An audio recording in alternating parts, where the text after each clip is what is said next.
আমি আপনার কাছে জানতে চাচ্ছিলাম যে আপনি তো রাঙামাটি করোনা ভাইরাসে অনেক মানুষকে সাহায্য সহযোগিতা করছেন আপনার একটা সামাজিক সংগঠনের মাধ্যমে, এবং আপনার দুই নয়নে সরকারের ব্যর্থতা এবং সফলতা এবং তরুণ সমাজের কি করণীয় ছিল এই পরিস্থিতিতে একটু যদি আমার দর্শকদের উদ্দেশ্যে যদি বলতেন। প্রথমত অসংখ্য ধন্যবাদ জানাচ্ছি এস এস টিভি কে এবং জনগণের কিছু কথা বলতে পারবো। আর ক্ষমা চেয়ে নিচ্ছি, আজকে আবহাওয়া জনিত কারণে নেটওয়ার্কের খুব ডিস্টার্ব করছে, এই কারণে আমি আসলে সকলের কাছে ক্ষমা চেয়ে নিচ্ছি। আহ আপনি আমাকে প্রশ্ন করেছেন রাঙামাটির অবস্থা নিয়ে, যেটা সরকারের সফলতা ব্যর্থতা সবকিছু নিয়ে। দেখুন, সরকারের সফলতা যদি আমরা বলি, সফলতার কথা যদি বলি, তাহলে এক দৃষ্টিকোণ থেকে দেখলে আসলে সফল, কিন্তু অন্য দৃষ্টিকোণ থেকে দেখলে সফলটা কোনোভাবে বলা যাচ্ছে না। যেমন ধরেন, এই করোনা ভাইরাস আসা চলাকালীন অবস্থা কেমন, মানে করোনাটা যেন আমাদেরকে একটা ছাঁকনির মতো করে দেখিয়ে দিল যে আমাদের কি কি দৈন্যদশা রয়েছে আমাদের সর্বক্ষেত্রে। যেমন ধরেন, একটা মানুষ বাসস্থান, শিক্ষা, চিকিৎসা।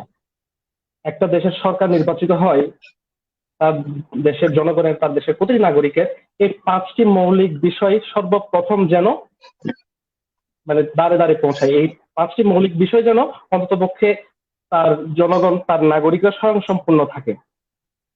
কিন্তু আমরা এখন এমন একটা ভিতের উপর দাঁড়িয়ে আছি, আমি জানি না আমাদের আগামীতে কি নির্ভর করছে, কি মানে কি অবস্থা আমাদের সামনে সৃষ্টি হতে যাচ্ছে। আমি এটা নিয়ে আসলে খুব সন্দেহ প্রকাশ করছি। আমি যদি বলে শুরু করি, মানে একটু উল্টোভাবে শুরু করি, যেমন ধরুন আপনার পাঁচটি মৌলিক চাহিদা একটা মানুষের, তার মধ্যে চিকিৎসা সর্বনিম্ন। সর্বপ্রথম খাদ্য এবং চিকিৎসা সর্বনিম্ন, কিন্তু অবস্থার পরিপ্রেক্ষিতে বর্তমানে এমন অবস্থা এসে দাঁড়িয়েছে চিকিৎসাটা এখন এক নাম্বার, মানে খুবই প্রয়োজনীয়, অতীব জরুরি একটা বিষয় হয়ে দাঁড়িয়েছে বর্তমান সময়ের প্রেক্ষাপটে। অথচ সেই চিকিৎসার জায়গাটাই যদি আমরা একটু নিরপেক্ষ দৃষ্টিকোণ থেকে দেখি, তাহলে আমি বলবো শূন্য। আমরা রাঙ্গামাটির কথাই বলি। রাঙ্গামাটিতে আপনার রাঙ্গামাটি মেডিকেল কলেজ রয়েছে, যেখানে প্রতি বছর আপনি কি আমার কথা শুনতে পাচ্ছেন?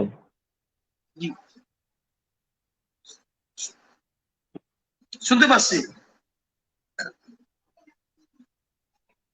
আচ্ছা, যেখানে প্রতি বছর অসংখ্য শিক্ষার্থী পাশ করে এমবিবিএস কমপ্লিট করে বের হচ্ছে। রাঙ্গামাটিতে নার্সিং ইনস্টিটিউট রয়েছে, সবই রয়েছে রাঙ্গামাটিতে, কিন্তু মেডিকেলের যে সেবা, যার জন্য রাঙ্গামাটি মেডিকেল কলেজ, যার জন্য রাঙ্গামাটি মেডিকেলে স্টুডেন্টরা পড়াশোনা করছে, এমবিবিএস কমপ্লিট করছে, নার্সিং ইনস্টিটিউট যাদের জন্য, সেই মূল মূল জায়গাতেই যেন আমরা একদম খুব দোদুল্যমান অবস্থা।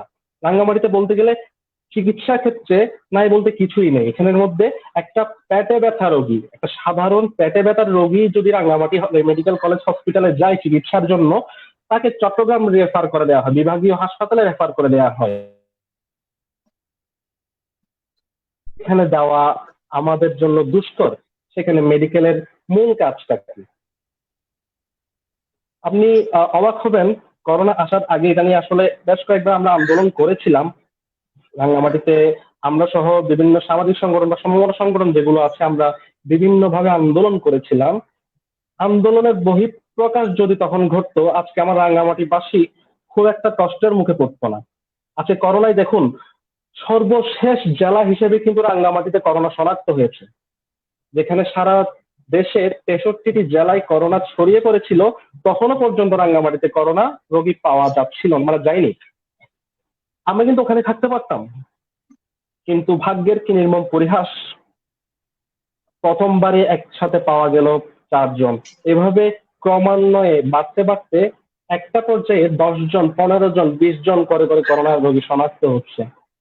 এর এটা তো হচ্ছে বিভিন্ন কারণেই, মানে হচ্ছে আমাদের আসলে অনেক কিছু ফল ছিল, প্রশাসনিক বা আমাদের নিজস্ব কিছু ফল ছিল, না হয় আমরা রাঙ্গামাটি করোনা মুক্ত রাখতে পারতাম। কিন্তু চিকিৎসা ক্ষেত্রে গিয়ে যখন দেখা গেল রাঙ্গামাটিতে একটা মানে সাধারণ একজন ডাক্তারের কাছে যে জিনিসটা খুবই দরকার, আপনি ধরেন একটা পালস অক্সিমিটার, একটা ডাক্তারের কাছে যেমন একটা স্টেথোস্কোপ খুবই কমন একটা বিষয়, ঠিক তদ্রুপ একজন কার্ডিওলজিস্ট বলেন বা যে কোনো ডাক্তারের কাছে বর্তমান সময়ের প্রেক্ষাপটে পালস অক্সিমিটার খুবই দরকার, খুবই প্রয়োজনীয় একটা জিনিস। কিন্তু রাঙ্গামাটি হসপিটালে কোনো পালস অক্সিমিটার নাই, রাঙ্গামাটি হসপিটালে অক্সিজেন নাই, রাঙ্গামাটি হসপিটালে এটা নাই ওটা নাই, নাই নাই মানে কিছুই নাই। তাহলে আছে এটা কি, ছিল এটা কি এতদিন পর্যন্ত? আমার প্রশ্ন ওখানে। এটা গেল চিকিৎসা অবস্থা। যদিও বা আমি এখানে আপনার চ্যানেলের মাধ্যমে বসুন্ধরা গ্রুপকে ধন্যবাদ জানাচ্ছি, কারণ কিছুদিন আগে রাঙ্গামাটির আপামর জনসাধারণ একটি পিসিআর ল্যাবের জন্য আন্দোলন গড়ে তুলেছিল অনলাইন ভিত্তিক, লকডাউন থাকা অবস্থায়। সরকারের কাছে আকুল আবেদন জানিয়েছিল রাঙ্গামাটিতে যেন একটা পিসিআর ল্যাব হয়, কারণ রাঙ্গামাটিতে নমুনা নেওয়ার 7 দিন পরে এখানে রিপোর্ট আসে। সাথে সাথে যদি রিপোর্ট আসতে না পারে, এই 7 দিনে কত কমিউনিটি ট্রান্সমিশন হয়ে যাচ্ছে। কিন্তু আপনার রিপোর্টটা তাড়াতাড়ি আসার কারণে, আপনার ট্রান্সমিশনটা বেশি হওয়ার কারণে রোগীর সংখ্যাটাও দিন দিন ডে বাই ডে বেড়ে যাচ্ছে। এই কারণে আমি বসুন্ধরা গ্রুপকে ধন্যবাদ জানাচ্ছি। তারা আমাদের আন্দোলনে সাড়া দিয়েছে এবং গত পরশু, আপনারা জেনে আনন্দিত হবেন, গত পরশু বসুন্ধরা গ্রুপের অর্থায়নে ঘোষণা এসেছে প্রশাসনিকভাবে যে রাঙ্গামাটিতে একটি পিসিআর ল্যাব হতে যাচ্ছে। এই জন্য বসুন্ধরা গ্রুপকে আমরা ধন্যবাদ জানাই। তবে এই কাজটা তো সরকার থেকে পেলে আমরা খুবই খুশি হতাম। যেখানে মেডিকেল কলেজ হচ্ছে, যেখানে নার্সিং ইনস্টিটিউট হচ্ছে, খুব সুন্দরভাবে সাবলীল ভাবে সেগুলো পরিচালিত হচ্ছে, সেখানে একটা পিসিআর ল্যাব কি আগে থেকে থাকার কথা না? একটা আইসিইউ থাকার কথা না? একটা ভালো মানের ল্যাব অন্তত থাকার কথা, যেখানে মেডিকেল স্টুডেন্টরা কিছু শিখতে পারবে, কিছু জানতে পারবে, কিছু নিজেদের প্র্যাকটিক্যাল কিছু বায়োগ্রাফি অ্যাপ্লাই করতে পারবে। এটা গেল চিকিৎসার ব্যবস্থা। যদিও বা আমরা আশা করতেছি যে আমাদের মানে বর্তমানে যে অবস্থা রাঙ্গামাটি মেডিকেল কলেজ হসপিটালে করোনা আমাদেরকে দিয়ে গেল, সে প্রেক্ষিতে হসপিটালের একটা ভালো মান আমরা আশা করতেই পারি।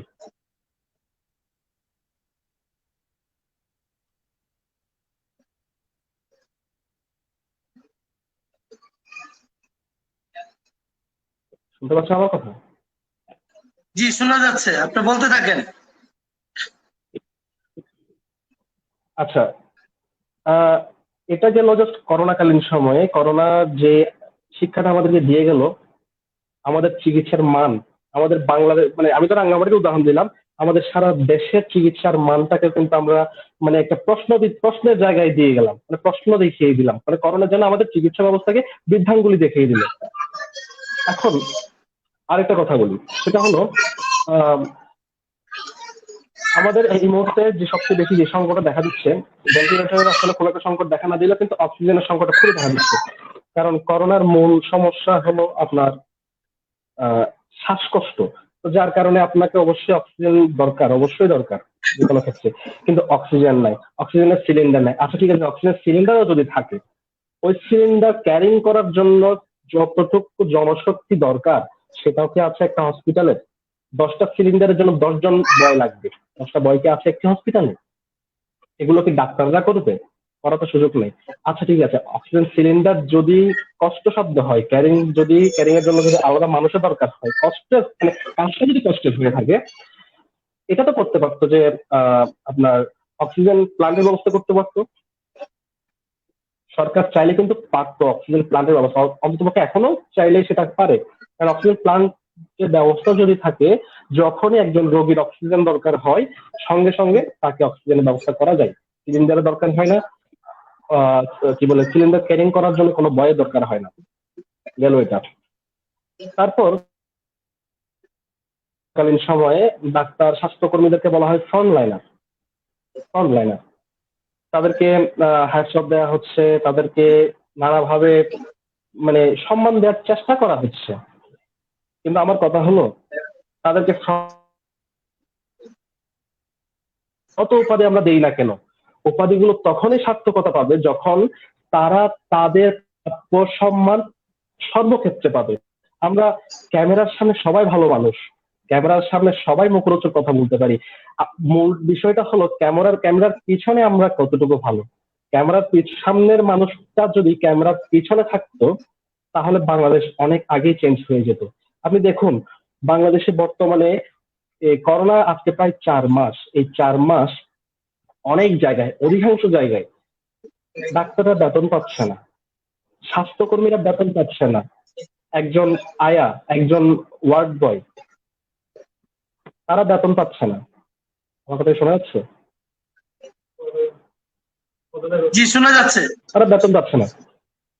আহ, আচ্ছা, ধন্যবাদ। তারা কিন্তু বেতন পাচ্ছে না। দেখুন, একজন সিনিয়র ডাক্তারের কথা আমি না হয় বাদ দিলাম, কিন্তু একজন আয়া, একজন যারা একদম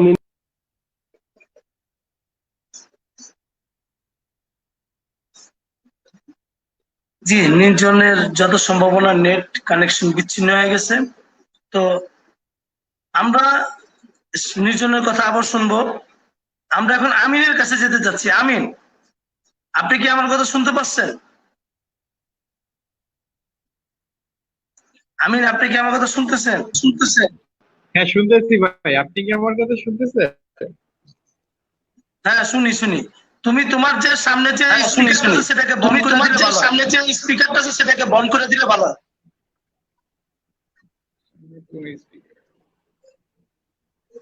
তোমার এখান থেকে ডবল আওয়াজ আছে। তোমার এখান থেকে ডবল আওয়াজ আছে। বুঝছো? তোমার এখান থেকে ডবল আওয়াজ আছে।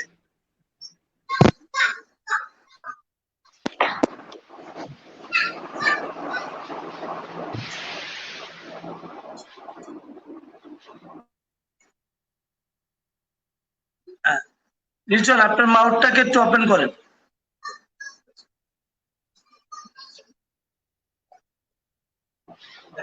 আপনার মাউথটাকে ওপেন করেন নির্জন। সত্যি ভাই, এখন কি শোনা যাচ্ছে? এখন শোনা যাচ্ছে, এখন শোনা যাচ্ছে। জি ভাই, ভালো লাগছে ভাই জি, আপনাদের সাথে উপস্থিত হতে পারে। আর ধন্যবাদ সাস টিভি ও সাদিক আহমেদ সুজন ভাইকে এরকম একটা প্ল্যাটফর্মে আমাকে সুযোগ করে দেওয়ার জন্য। আর ভালো লাগছে নির্জন ভাই ও বাশার ভাইকে সাথে পেয়ে। তো ভাই, আমরা যদি আগামীর বাংলাদেশে দেখতে যাই, তাহলে আমাদের বাংলাদেশের সাথে দেখতে হবে ব্যারিস্টার আমজাদুর রহমান পার্থ ভাই থেকে। কারণ পার্থ ভাইয়ের যে চেতনা, সেটা হলো আগামীর বাংলাদেশের চেতনা। আগামীর বাংলাদেশের গণতন্ত্র কিভাবে প্রতিষ্ঠা করতে হবে, সে চেতনাই আমাদের নেতা ব্যারিস্টার আনমন পার্থ। তো আমরা যদি আগামী বাংলাদেশটা উন্নত করতে, আমাদের দেশে যে বর্তমান যে সমস্যা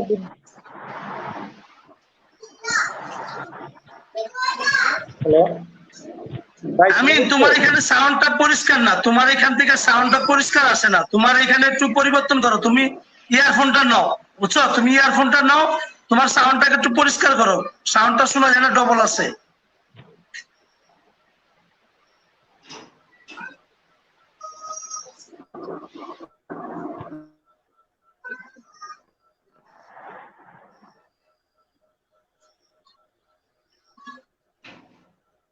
আচ্ছা, আমি নির্জন ভাইয়ের কাছে আবার ফিরে যাই। নির্জন ভাই, আপনার কথাটা শেষ করেন। যে ডাক্তাররা বেতন পায় না, নার্সরা বেতন পায় না, যারা নাকি এখন বর্তমান এরকম নিজের জীবনকে বাজি রেখে যারা নাকি করোনা ভাইরাসের রোগীদেরকে চিকিৎসা দিচ্ছে, দিন রাত 24 ঘন্টা তারা পরিশ্রম করছে, হাড় ভাঙা কষ্ট করছে, তারা নিজের সন্তানদের স্বপ্ন মৃত্যুকে তারা অনেক কাছে নিয়ে তারা যে এই মানুষগুলাকে জীবন দেওয়ার চেষ্টা করতেছে, যাদেরকে চিকিৎসা দেওয়ার চেষ্টা করতেছে, তাদের যদি বেতন ভাতা যদি সরকার না দেয়, তাহলে সরকার আসলে কি বলতেছে? তাহলে কি সরকার আমাদের সাথে প্রতারণা করতেছে? সরকার কি আমাদের সাথে কি ভাওতাবাজি করতেছে? যে ডাক্তারদেরকে কোটি কোটি টাকা দিচ্ছে, এই দিবে সেই দিবে। বলেন নির্জন, বলেন আপনি। সরি, আমার ওই সময় সংযোগটা বিচ্ছিন্ন হয়েছিল। দেখুন, আমি যেটা বলছিলাম, আমার পরিবারের মধ্যে আত্মীয় স্বজন সবাই মিলে 12 জন ডাক্তার আছে এবং প্রত্যেকে একজন ফ্রন্টলাইনার। তাদের অবস্থা এখন এমন তারা হসপিটালে আছে, পরিবারে আসতে পারছে না, কারণ যেহেতু তারা আইসোলেশন সেন্টারে কাজ করছে, সরাসরি করোনা রোগীর সংস্পর্শে থাকছে। এই কারণে অথচ তারা গত 3 মাস 4 মাস যাবত বেতন,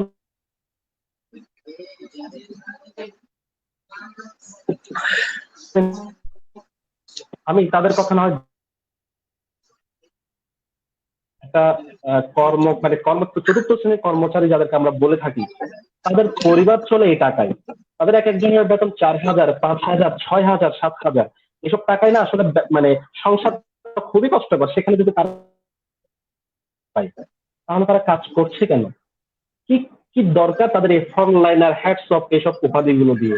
কোনো দরকার আছে? কোনো দরকার নাই। তারপর আরেকটি কথা, সেটা হলো, দেখুন, বাংলাদেশে এখন পর্যন্ত মৃত্যু 1500 সামথিং দেখা যাচ্ছে, কিছু বেশি। অথচ আমেরিকার মধ্যে মৃত্যু অলরেডি প্রায়,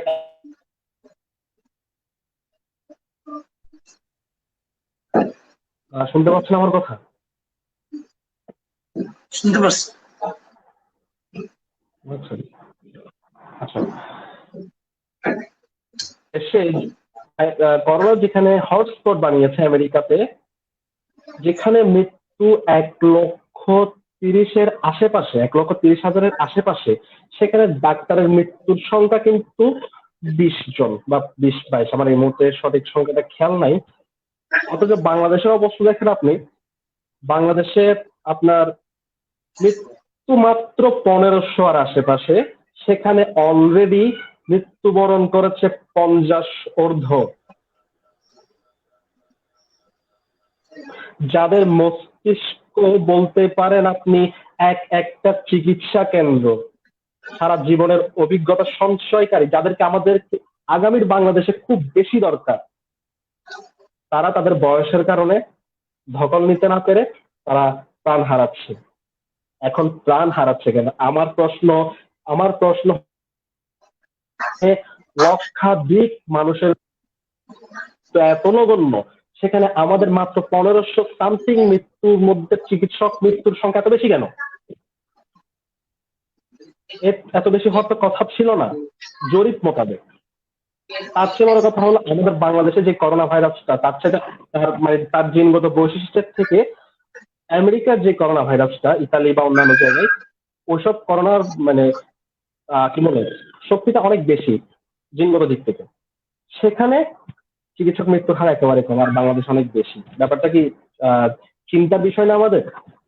অবশ্যই চিন্তার বিষয়। এই অবস্থা কেন হচ্ছে, এর দায় কে? এর দায় কার? সরকার কিন্তু কোনোভাবেই এই দায় এড়াতে পারে না, এই দায় এড়াতে পারে না। কেন? আপনি একজন ডাক্তারকে যদি প্রশ্ন করেন, যেহেতু আমার আত্মীয় স্বজন, আমার পরিবারের মধ্যে 12 জন ডাক্তার আছে আমি বলছি, এবং তাদের থেকে আমি সবকিছু সরাসরি জানতে পারছি, তাদেরকে আজকে 3-4 মাসের মধ্যে পিপি দেওয়া হয় এক সেট পিপি দিয়ে কি 3-4 মাস কাজ করা সম্ভব? করোনা রোগীর 1-2টা মাস দিয়ে কি করোনা রোগীর সেবা দেওয়া সম্ভব? পসিবল সেটা? বাট তারা দিয়ে যাচ্ছে, জীবনের ঝুঁকি নিয়ে তারা দিয়ে যাচ্ছে, আর যার কারণে মৃত্যুটা খুব সহজেই হচ্ছে। এভাবে যদি মৃত্যু, আমার কথা শোনা যাচ্ছে? শোনা যাচ্ছে। আচ্ছা, এভাবে যদি মৃত্যু চলতে থাকে, দেখুন, আল্লাহ না করুক যদি করোনা দেশে হয়, বাংলাদেশে কি একটা চিকিৎসা খুঁজে পাওয়া যাবে? যেখানে চিকিৎসকের এই দৈন্যদশা, যেখানে চিকিৎসা সরঞ্জাম নাই নাই নাই নাই হাহাকার, ঠিক সেই মুহূর্তে আমেরিকার মতো হটস্পট জোন করোনার, সেখান থেকে একজন বাংলাদেশি বংশোদ্ভূত ডাক্তার, যার নাম ডাক্তার ফেরদৌস খান, সত্ত্বেও যেখানে চিকিৎসা সরঞ্জাম নাই, চিকিৎসকরা বেতন পাচ্ছে না, সেগুলো জেনেও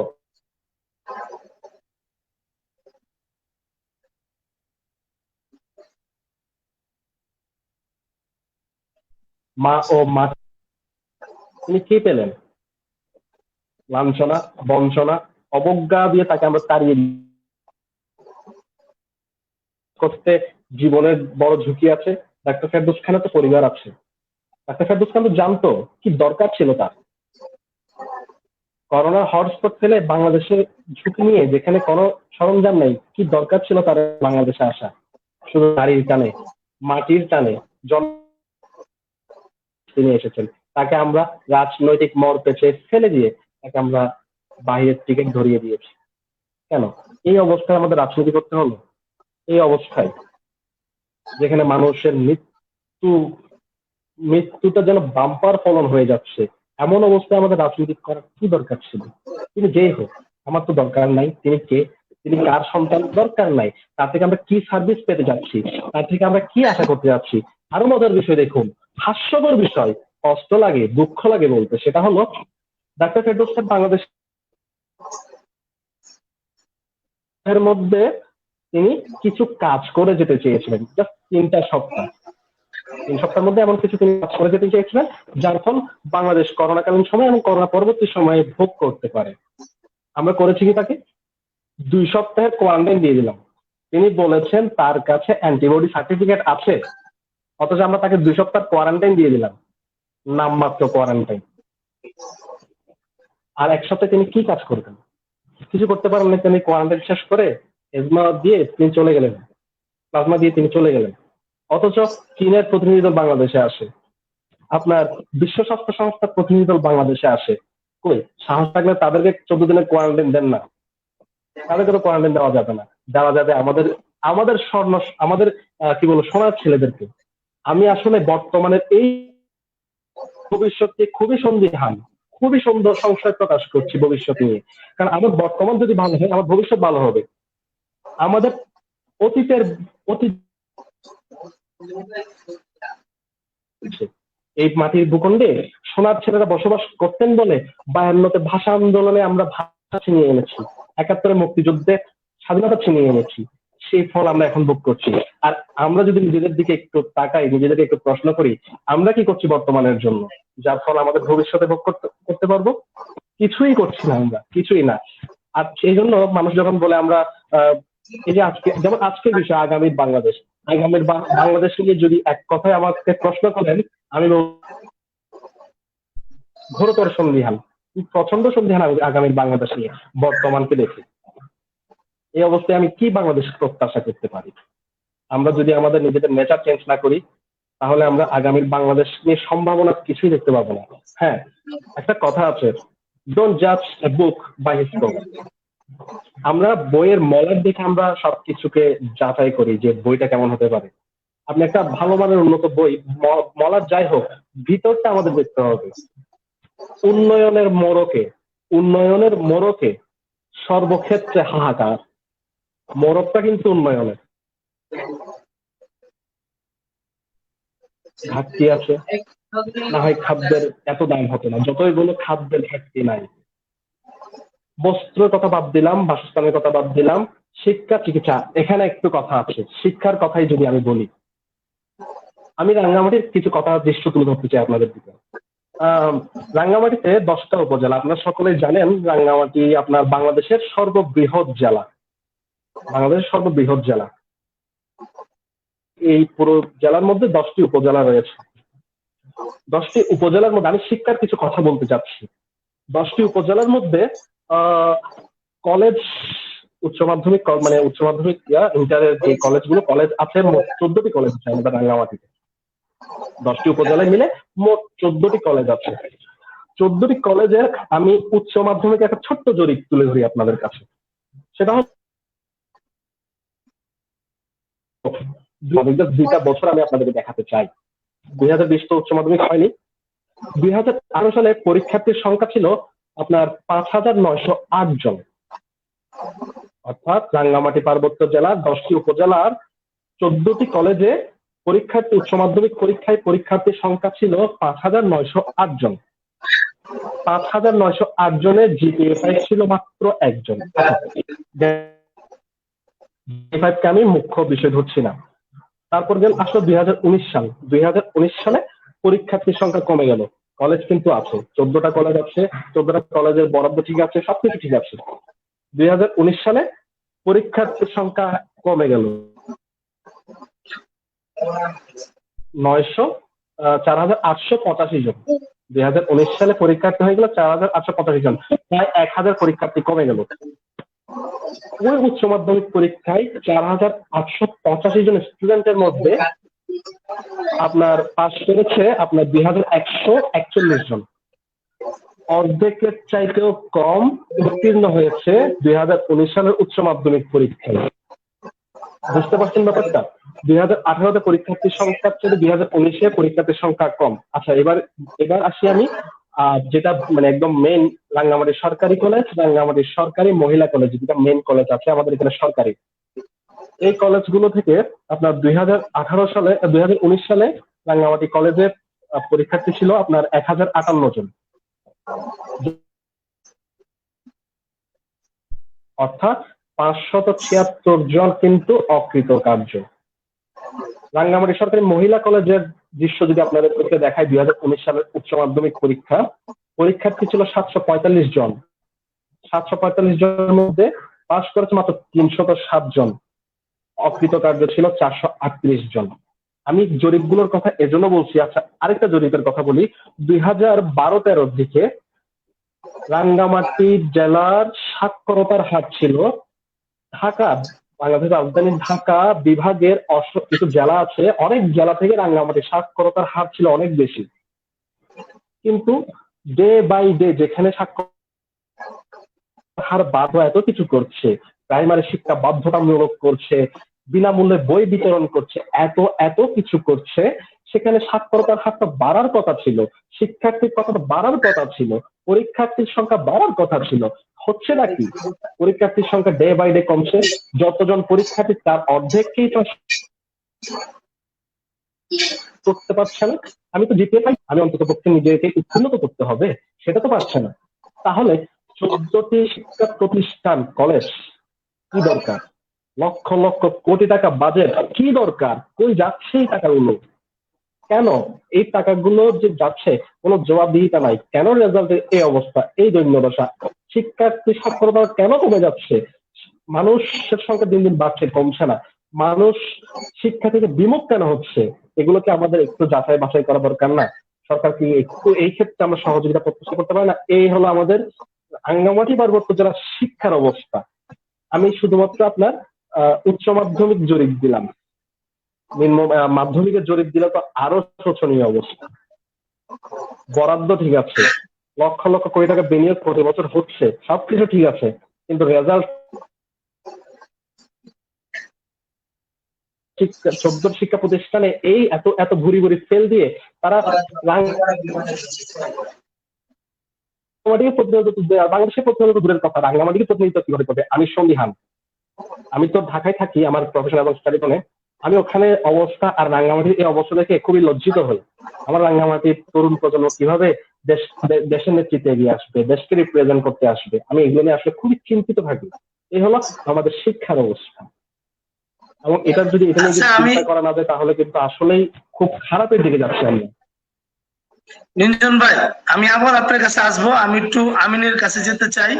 যে আমিন, আপনার মাউথটাকে ওপেন করে আপনার কাছে আমার যে প্রশ্নটা ছিল, যে আপনি আগামী দিনে কিরকম বাংলাদেশ, মানে আপনার চোখে বাংলাদেশের বর্তমান পরিস্থিতিটা কি, মানে আপনি কিভাবে বাংলাদেশকে বর্তমান প্রেক্ষাপটটাকে বিবেচনা করতেছেন?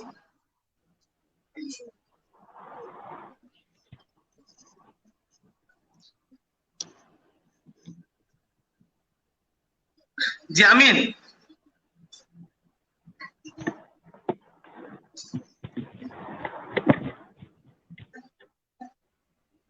আমিন, জি তুমি কি আমাকে শুনতে পাচ্ছ ভাইয়া?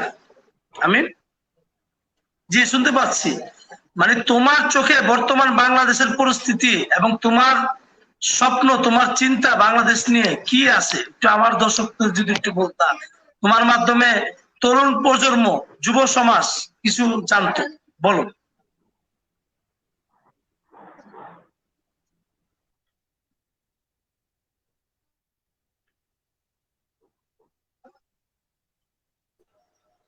বাসার,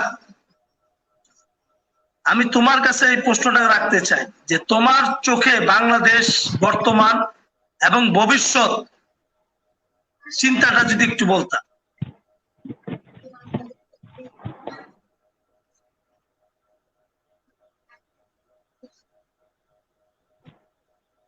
বাসার, বাসার কি আমাকে শুনতে পাচ্ছ? তাদের নেট অনেক দুর্বল, তাদের নেট দুর্বলতার কারণে তারা আসলে আজকে সংযোগে কথা বলতে পারতেছে না। আমি আন্তরিকভাবে দুঃখিত দর্শক। আমরা আবার আমাদের নির্জনের কাছে যেতে হচ্ছে। আচ্ছা নির্জন, আমি তোমার কাছে একটা প্রশ্ন নিয়ে আসতে চাই ভাইয়া, যে সেটা হলো যে বাংলাদেশের আমরা রাজনৈতিক ভাবে অনেককেই আমাদের আইডল মনে করি, বা বাংলাদেশের নেতৃত্ব পরিবর্তন হলে কি বাংলাদেশের মানুষ সুফল পাবে? নেতৃত্ব পরিবর্তনের মাধ্যমে কি বাংলাদেশের মানুষ সুফল পাবে?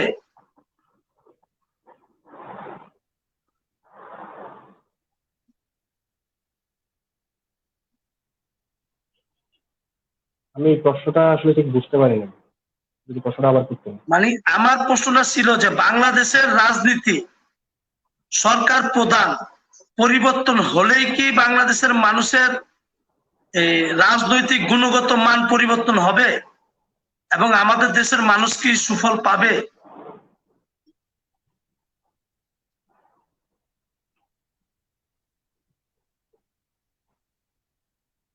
হ্যাঁ,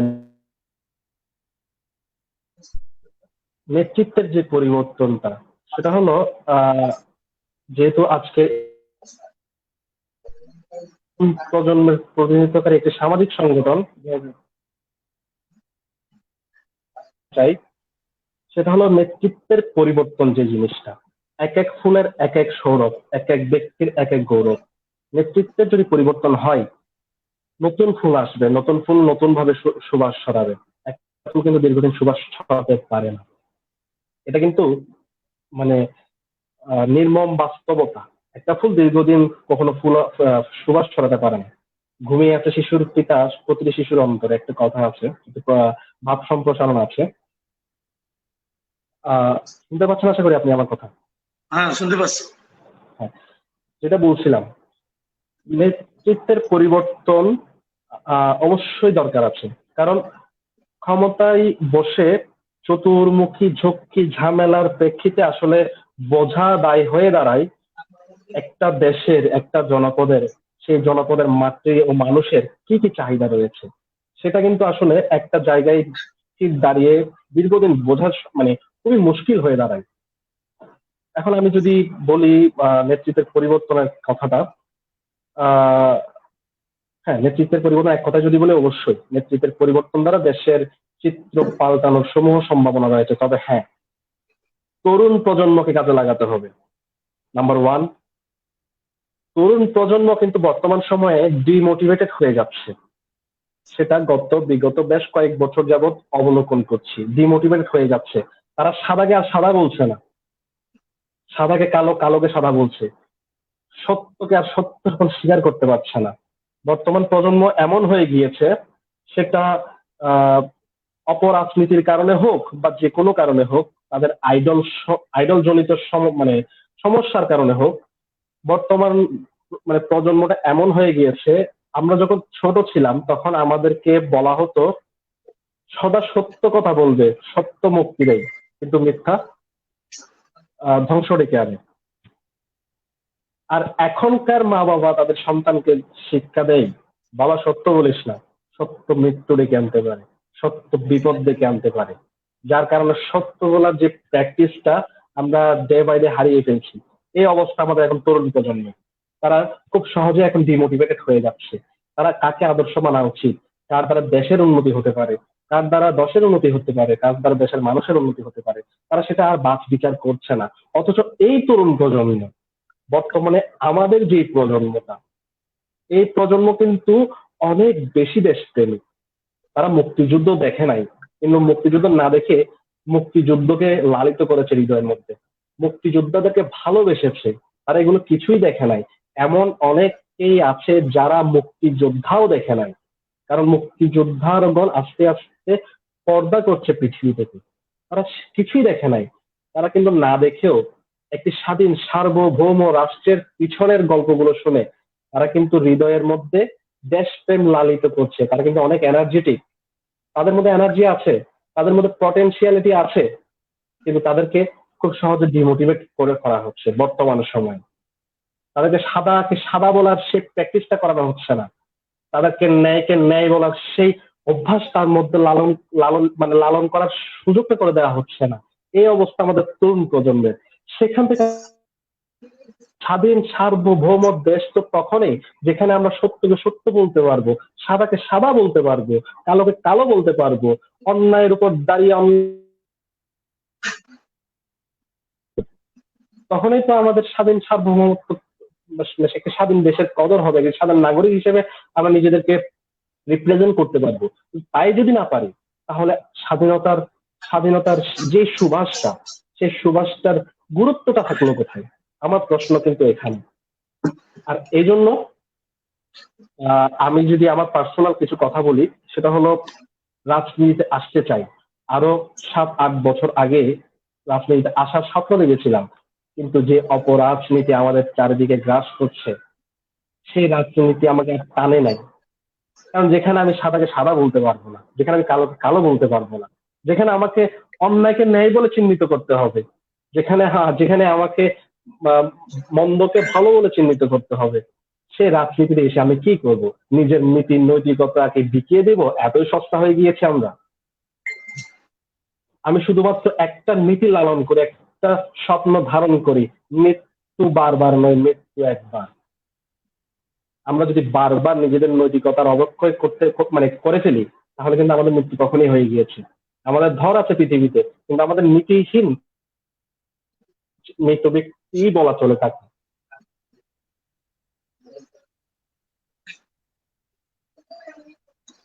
এখন সবাই যদি আমরা তোমার মতো যদি সবাই, সব যুবক এবং সবাই যদি এই চিন্তাটাই করে, তাহলে রাজনীতিটা আসলে পরিবর্তন আসবে কিভাবে? তোমাদের না, মতো নেতাদের তো, পরিবর্তন আসবে, তোমাদের মতো তবে গুরুত্বপূর্ণ লোকজনদেরকে রাজনীতিতে আসতে হবে।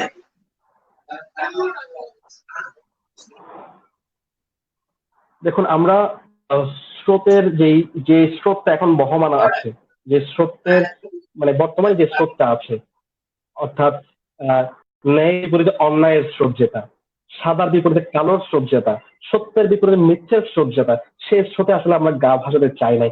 আমার মতো অনেকেই আছে যারা স্বপ্ন দেখে, যারা একটি স্বাধীন সুন্দর সোনার বাংলার স্বপ্ন দেখে, যারা মুক্ত চিন্তা করে, মুক্ত চিন্তা স্বাধীন চেতা চিন্তা করে কথা বলার স্বপ্ন দেখে, যারা একটি সুন্দর সোনার বাংলার স্বপ্ন দেখে।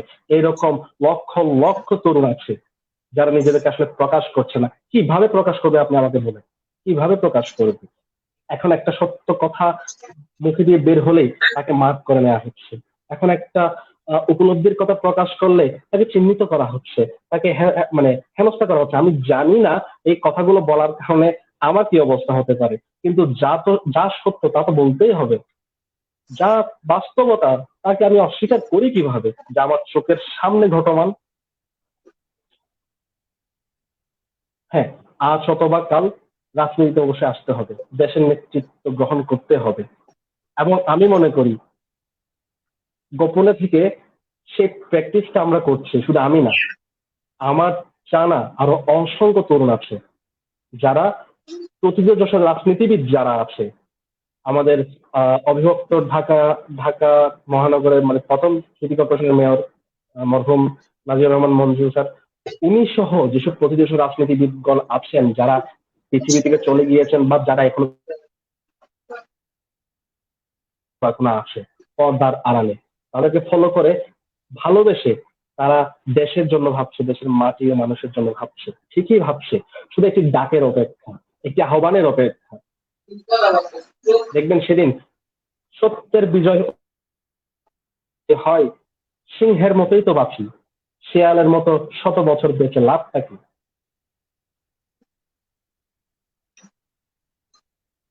তাহলে নিঞ্জন, আপনার কথাতে তো এটাতে বোঝা গেল যে স্বাধীনতার সুফল শুধু দুর্নীতিবাজরাই পেল, আমরা পেলাম কি?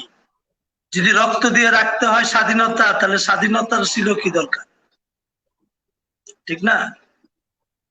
এখন তো হ্যাঁ, আপনার সাথে আমি একমত, শতভাগ একমত পোষণ করছি। কারণ এখনো 1971-এ আমাদের গার্জিয়ানরা রক্ত দিছে, এখন 50 বছর হয় আমাদের বাংলাদেশের বয়স, এখনো আমরা রক্ত দিচ্ছি। গণতন্ত্র, নিজের ন্যায্য অধিকার প্রতিষ্ঠিত করার জন্য এখনো আন্দোলন সংগ্রাম করতেছি। সর্বশেষ যে আমাদের যে ভোটার অধিকার, সর্বশেষ যে আমরা 5 বছর পরে যে একবার ভোট দিতে পারতাম, সেই ভোটের অধিকারটা পর্যন্ত আমাদের কাছ থেকে ছিনিয়ে নেওয়া হলো। তাহলে এই স্বাধীনতার সুফল তো শুধু দুর্নীতিবাজরাই পেল, যারা দেশটাকে লুটপাট করে খাচ্ছে, খেতে চাচ্ছে, যারা বংশগতভাবে দেশটাকে লুটপাট করে খাচ্ছে বংশগতভাবে। এই বংশগত লুটপাট থেকে যদি আমরা আমাদের দেশটাকে মুক্ত আজাদ স্বাধীন না করে দিতে পারি, তাহলে তো আমাদের এই তরুণ সমাজ, যুবক সমাজ, আমরা যারা গার্জিয়ান আছি, আমি তো আমার ছেলেকে এই রাজনীতি করতে দিব না, আমি আমার ছেলেকে এই নোংরা রাজনীতিতে আসতে দিব।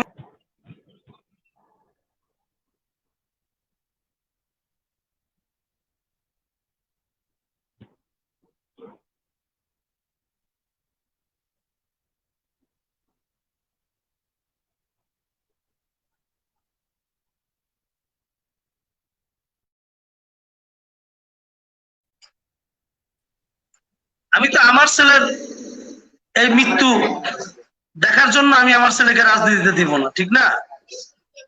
তো আমরা চাই যে বাংলাদেশের রাজনীতি একটা পরিষ্কার রাজনীতির প্ল্যাটফর্ম হোক, এবং আমরা সবাই মিলে এরকম একটা রাজনীতি উপহার দিতে চাই যেখানে আমার সন্তানও রাজনীতি করতে পারবে। বাংলাদেশের বর্তমান পরিস্থিতি হলো যে প্রত্যেকটা যারা বাংলাদেশে এখন বর্তমান নেতৃত্ব অবস্থানে আছে, তারা কেউ তাদের সন্তানকে বাংলাদেশের কোনো কলেজ, ইউনিভার্সিটিতে বা দেশীয় কোনো শিক্ষায় শিক্ষিত করে না। তারা সবাই London, America, Canada, Bangkok, Singapore, Malaysia, যারা তাদের সন্তানদেরকে চিকিৎসার জন্য মানে পড়ালেখা করার জন্য তারা ওইখানে পড়ালেখা করায়, এবং তারা চিকিৎসাটা পর্যন্ত বিদেশে করায়। শিক্ষা বলে না, চিকিৎসার ক্ষেত্রে চিকিৎসাটা পর্যন্ত তারা বিদেশে করায়। তাহলে এই ধরনের লোক যখন নেতৃত্ব দেয় এবং তারা যখন ছাত্রদেরকে আহ্বান করে যে আসুন আমরা বাংলাদেশটাকে সুন্দর করে সাজাই, তখন আমার ভয় হয়, আমি আশ্চর্য হই যে তারা নিজেরা তাদের সন্তানদেরকে বিদেশে লেখাপড়া করায়, অথচ আমার সন্তানদেরকে দিয়ে তারা রাজনীতি করাতে চায়, গাড়ি ভাঙতে চায়, জ্বালাপোড়া করতে চায়, আমার সন্তানকে মিথ্যা মামলা জেল খাটাতে চায়। হ্যাঁ, তাহলে আমি কেন আমার সন্তানকে রিক্সের ভিত্তিতে দিব ভাই? তো এর জন্য আসলে আমরাও তাই, আমরা নিজেদের সংসারটাকে ভালো রেখে অন্যের সংসারটাকে কানা করতে চাই। ঠিক আছে, সর্বপ্রথম আগে আমার নিজের সন্তানদেরকে রাজনীতিতে আনতে হবে, আমার সন্তানদেরকে দেশীয় ইউনিভার্সিটি কলেজে পড়ালেখা করাতে হবে। তারপরে আমি অন্যের সন্তানকে যখন আমি বলবো, আহ্বান জানাবো যে আসুন আমরা একসাথে রাজনীতি করি, ঠিক আছে, তখন কইলাম এটা মানাবে। রাজনীতি শব্দটা স্বয়ং প্রফেট সাল্লাল্লাহু আলাইহি ওয়াসাল্লামের শিক্ষা, সেটা আমাদেরকে লালন করতে হবে এবং শেখাতে হবে। কিন্তু আমাদের প্রজন্ম এবং আমাদের পরবর্তী কিছু প্রজন্ম যারা রাজনীতি শব্দটাকে এমন ভাবে নিজেদের মধ্যে ধারণ করে নিয়েছে, রক্তের সাথে রন্ধে রন্ধে মিশিয়ে নিয়েছে, যে রাজনীতি মানে খুবই একটা জঞ্জাল, একটি আবর্জনা যুক্ত জায়গা। রাজনীতিতে যাওয়া মানে নিজের সকল নীতি নৈতিকতা দেখিয়ে দেওয়া। তারা ফেসবুকে সহ সকল সামাজিক যোগাযোগ মাধ্যমে I hate politics, I hate politician, তারা খুব সুন্দরভাবে দিচ্ছে, এটা তারা গর্ববোধ করছে। এই কালচার থেকে আমাদের বের হয়ে আসতে হবে। এই কালচার সৃষ্টি করেছে কারা, কেন সৃষ্টি হয়েছে এই কালচারটা, সেটা আমাদেরকে আইডেন্টিফাই করতে হবে। না হয় কিন্তু আমাদের একটা সময় গিয়ে নেতৃত্ব দানকারী খুঁজে পাওয়া যাবে না, নেতৃত্বে কেউ আসতে চাইবে না। কেন আসবে নেতৃত্বে? আপনি যে কথাটি বলেছেন যৌক্তিক বলেছেন। শিক্ষার ক্ষেত্রে বিদেশ নির্ভর, চিকিৎসার ক্ষেত্রে বিদেশ নির্ভর। এখন তারা কই যাচ্ছে? এই যে আমাদের প্রয়াত স্বাস্থ্যমন্ত্রী মারা গেল, তিনি যদি একটা ভালো অবস্থায় চিকিৎসা ব্যবস্থাকে রাখতে পারতেন, আমি ওনার প্রতি সশ্রদ্ধের কথা বলছি, যদি রাখতে পারতেন, একটা ভালো মানসম্মত চিকিৎসা ব্যবস্থা যদি আমাদের গড়ে দিতে পারতেন, তাহলে সুফলটা আজকে তিনি নিজে ভোগ করতেন, তিনি নিজেও ভোগ করতেন। কিন্তু হয় নাই। আমি জানি না, আমাদের কি নির্মম পরিহাস। আমাদের যে সাবেক স্বরাষ্ট্রমন্ত্রী সাহারা খাতুন, উনি আক্ষেপ করে মানে দুঃখ প্রকাশ করছে বাংলাদেশের চিকিৎসার জন্য। সে সিঙ্গাপুর যাওয়ার জন্য ইচ্ছা প্রকাশ করছে। কেন? আমরা কোটি কোটি টাকা চুরি করতে পারি, আমরা কোটি কোটি টাকা লুটপাট করতে পারি, আমরা হাজার হাজার কোটি টাকা পাচার করতে পারি, আমরা পদ্মা সেতুর জন্য টাকা তুলতে পারি, আমরা অনেক টাকা ডোনেশন দিতে পারি, আমরা বঙ্গবন্ধুর জন্মবার্ষিকী উপলক্ষ করার জন্য 4,000 কোটি টাকার আতশবাজি করতে পারি। হ্যাঁ, তো এখন আমরা কেন এই একটা চিকিৎসার জন্য আমরা হাজার কোটি টাকা ইনভেস্ট করে আমরা কেন একটা উন্নত মানের চিকিৎসা করতে পারি না বাংলাদেশে? আমার প্রশ্ন সেখানে। লজ্জা লাগে, আপনি দেখেন লজ্জা একটা লাগে। হসপিটালে একটা হসপিটালে আপনার অক্সিজেন প্লান্ট করতে সর্বোচ্চ 70 হতে 80 লক্ষ টাকা লাগে। 70 হতে 80 লক্ষ টাকা। তারা প্রত্যেকেই কোনো না কোনো ভাবে শেষ মুহূর্তে গিয়ে অক্সিজেনের অভাব ভোগ করেছে। অক্সিজেনের অভাবে তারা নিঃশ্বাস নিতে পারে নাই। তারা তাদেরকে মৃত্যুর কোলে ঢলে পড়তে হয়েছে। যদি আমাদের প্রতিটা হসপিটালের মধ্যে অক্সিজেন প্লান্ট থাকতো, 65-70 লক্ষ টাকাটা কিন্তু খুব বেশি না। 65-70 লক্ষ টাকা একটা হসপিটাল জন্য খুব বেশি না। 70 লক্ষ টাকা ইনভেস্ট করলে কিন্তু একটা হসপিটাল অত্যাধুনিক ভাবে অক্সিজেন প্লান্ট করা সম্ভব। বাট অক্সিজেন এবং প্লান্টের অভাবে আজকে রোগী মারা যাচ্ছে। নির্জন, আমি আপনার সাথে আরেকটা কথা যোগ করি। এই যে বর্তমান বাংলাদেশের কোন এমপি, কোন মন্ত্রী, কোন আওয়ামী লীগের বড় নেতা বা কোন ভিআইপি লোক কেই করলাম সেই সরকারি কোনো মেডিকেলে চিকিৎসা নিচ্ছে না। তারা সবাই বড় বড় প্রাইভেট ক্লিনিকে চিকিৎসা নিচ্ছে। কেন কেন তারা প্রাইভেটে চিকিৎসা নিবে? আর বাংলাদেশের প্রাইভেট মেডিকেলের মান এত ভালো আর সরকারি মেডিকেলের মান এত এত জঘন্য কেন? কেন এই বৈষম্য থাকবে? স্বাধীনতার 50 বছরে কেন এই বৈষম্য থাকবে? কেন থাকবে? আমরা স্বাধীনতার আমরা 50 বছর, স্বাধীনতার 50 বছর এবং জাতির পিতা শেখ মুজিবুর রহমানকে যদি মানে জন্ম শতবর্ষকে আমরা পালন করতে যাই, সার্থক হতো সেটা। মানুষের যে 5টা মৌলিক অধিকার, 5টা মৌলিক অধিকারে 17 কোটি মানুষ প্রত্যেকে কি স্বয়ংসম্পূর্ণ কিনা, এটা যদি নিশ্চিত করা যেত, তাহলে আজকে আমাদের বাংলাদেশে মুজিব শতবার্ষিকী সার্থকতা লাভ করত।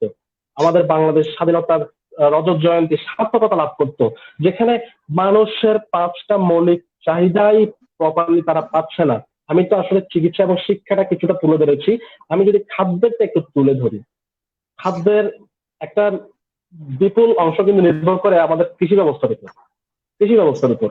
এবং কৃষি কিন্তু মানে মোটামুটি সবকিছু, প্রাণীজ কৃষি, উদ্ভিজ্জ কৃষি মিলে সবকিছু মিলে মানে মূল কৃষিটা।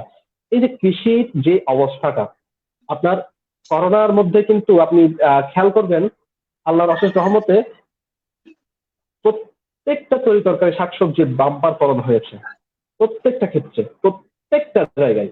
কিন্তু এগুলো তো কৃষকের হাসি ফোটানোর কথা ছিল, এগুলো দিয়ে কৃষকের মুখে হাসি ফোটানোর কথা ছিল। এগুলো নষ্ট হচ্ছে, পথে পথে ফেলে দেওয়া হচ্ছে। কেন? এগুলো কি প্রপারলি ডিস্ট্রিবিউট করা যেত না? ম্যানেজমেন্টটা ওভাবে কি সাজানো যেত না? আপনি দেখেন করোনার ক্ষেত্রে, করোনা কিন্তু খুবই স্বাভাবিক একটা ভাইরাস। জাস্ট আপনার শরীরে যদি ইমিউনিটি ঠিক থাকে, তাহলে আপনি করোনা থেকে খুব সহজে উত্তরণ করতে পারবেন নিজেকে। আপনার রোগ প্রতিরোধ ক্ষমতা যদি ভালো থাকে, আপনি করোনা থেকে নিজেকে বাঁচিয়ে তুলতে পারবেন। এবং রোগ প্রতিরোধ ক্ষমতার জন্য আপনার দরকার প্রচুর পরিমাণে ভিটামিন সি, আপনার ডিম, দুধ, এই জাতীয় খাবারগুলো দরকার। দেখুন, আপনি দেখেন যতগুলো প্রান্তিক খামারি গরু আসে, তারা কিন্তু দুধ মানে রাস্তায় ফেলে দিচ্ছে। দুধ বিক্রি করার মানুষ নাই। তারা তাদের মানে গোখাদ্যের অভাবে তারা মানে তাদের প্রাণীদেরকে কিন্তু খাবার দিতে পারছে না। তারা তাদের হাঁস মুরগিকে খাবার দিতে পারছে না, কারণ তাদের যে ইনকামটা তা সম্পূর্ণ প্রাণীদের নির্ভর। অর্থাৎ গরুর দুধ বিক্রি করে যে অংশ টাকাটা পায়, বা হাঁস মুরগির ডিম বিক্রি করে যে টাকাটা পায়, তার দ্বারা তাদের সংসার চালায় এবং তাদের জন্য খাবার নেই। তারা তাদের প্রাণীদেরকে খাবার দিতে পারছে না। কিছুদিন আগে একটা বেসরকারি চ্যানেলে আমি বাংলাদেশ ডেইরি ফার্মার অ্যাসোসিয়েশনের সম্মানিত সভাপতি ইমরান হোসেনের একটা বক্তব্য শুনেছিলাম। তিনি খুব আক্ষেপ করে বলেছিলেন সরকার প্রণোদনা ঘোষণা করছে। সরকার নানাভাবে কৃষি সেক্টরে প্রায় 5% সুদে। তিনি আক্ষেপ করে বলছেন, এই প্রণোদনাটা কারা পাবে, কিভাবে পাবে, কেন পাবে, কখন পাবে, কিছুই সুনির্দিষ্ট করে উল্লেখ করা নাই। অর্থাৎ সবকিছু কি আইওয়াস, মানে সবকিছুই আইওয়াস, জাস্ট চোখের সামনে ঝিলমিল, কিন্তু ভিতরে কিছুই নাই। না হয় তিনি আক্ষেপ কেন করবে? আমার কাছে নাকি সারা বাংলাদেশের প্রান্তিক খামারিরা কাঁদতে কাঁদতে বলছে যে আমাদের প্রাণীগুলো আপনারা নিয়ে যান, টাকা লাগবে না, প্রাণীগুলো বাঁচুক, আমরা ওদের খাবার দিতে পারছি না, আমাদের পেটে খাবার নাই, তাদেরকেও খাবার দিতে পারছি না। তো এই অবস্থাটা কিন্তু প্রপারলি ম্যানেজমেন্টটা যদি করা যেত, যদি তাদের প্রান্তিক খামারিদের দুধ, ডিম এগুলো যদি প্রপারলি ডিস্ট্রিবিউশন করা যেত, তাহলে মানুষেরও যেমন উপকার হতো, মানুষের যেমন খুব মানে ভালো জিনিস খুব হাতের নাগালে পেত।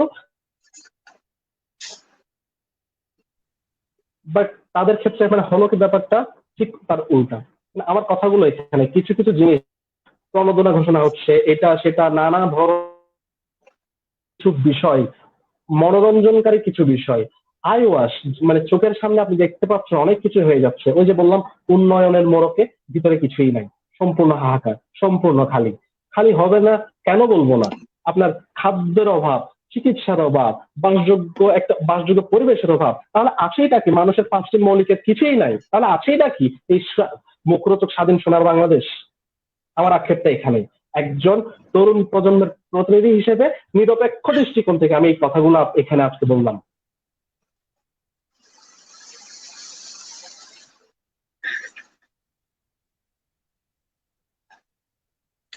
নির্জন, আরেকটা জিনিস আমি আপনার কাছে জানতে চাচ্ছি যে বর্তমান তরুণ সমাজ কম্পিটিশন না করে তারা ভিন্ন পন্থায় হিংসা হানাহানি নিয়ে তারা ব্যস্ত, একজন আরেকজনকে সহ্য করতে পারে না।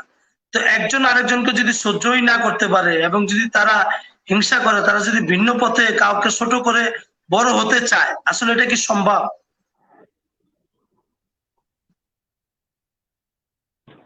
সবকিছুরই শেষ আছে, ভুলে যাবেন না। দিন বদলের পালায় কিন্তু কেউ রেহাই পাবে না। আজকে আমি আপনাকে ছোট করে যদি নিজে বড় হলাম, সেটা সাময়িক, সেটা আপেক্ষিক, কিন্তু বাস্তবিক অর্থে কিন্তু আমি বড় হই নাই। আমি নিজেকে ছোটই রেখে দিলাম, এবং সেটা একদিন না একদিন আমি সেই ফলটা আমাকে ভোগ করতেই হবে। যা যা আমার কর্মের ফল আমাকে ভোগ করতেই হবে, সেটা যে কোনো ভাবেই হোক, দুনিয়াতে বা দুনিয়ার বাইরে আমাদেরকে ভোগ করতেই হবে। কারণ কখনো কাউকে ছোট করে বড় হওয়া যায় না। নাম্বার 2, হিংসা হানাহানি মারামারি আমরা তো সেই রাজনীতির স্বপ্ন দেখি, যে রাজনীতিতে সৌহার্দ্য থাকবে, সম্প্রীতি থাকবে। আপনি যদি আমার বিরোধী দলের একজন নেতা হয়ে থাকেন, আমি আপনাকে হাসি মুখে কথা বলতে পারবো। দেখুন, রাসূল সাল্লাল্লাহু আলাইহি ওয়াসাল্লামের শাসনামলে একজন ইহুদি পর্যন্ত ওনাকে ভরসা করত, বিশ্বাস করত, ওনার কাছে আমানত রাখত। ফিরিয়ে আনতে পারি না? আমরা কি ওনার রাজনৈতিক আদর্শটাকে একটু অবলোকন করতে পারি না? চাইলেই তো সম্ভব আসলে।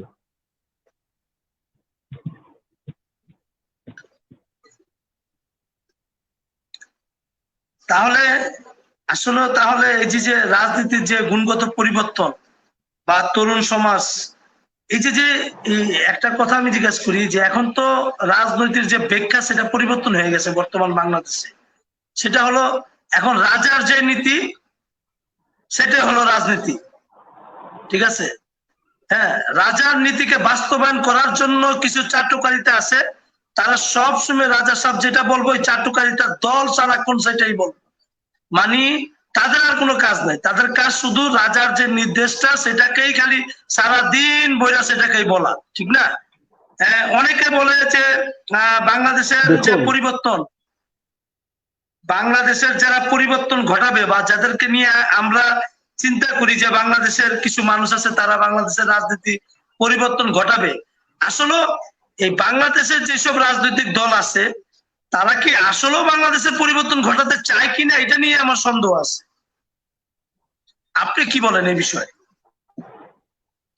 দেখুন, একজন মানুষ যখন ঘুমন্ত থাকে তাকে কিন্তু আপনি খুব সহজে জাগাতে পারবেন, কিন্তু একটা মানুষ যদি ঘুমের ভান ধরে থাকে তাকে আপনি,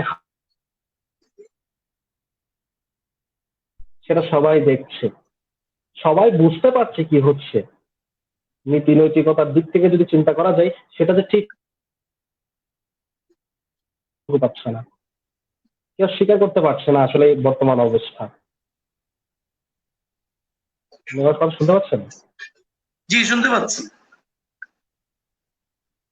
হ্যাঁ, তো আমাদেরকে ওই একদম, মানে যে অবস্থাটা এখন আমাদের অবস্থা হয়ে দাঁড়িয়েছে, যে মানে যে অবস্থাটা আমাদের অবস্থা হয়ে দাঁড়িয়েছে, সেই ব্যবস্থাটা না চেঞ্জ করতে হবে, মানসিকতা চেঞ্জ করতে হবে। বারবার বলছি, সত্যকে সত্য বলে জানতে হবে। সত্যের উপরে কিছু নাই, সত্যই সমাগত, মিথ্যা দূরীভূত, সেটা আজ বা কাল।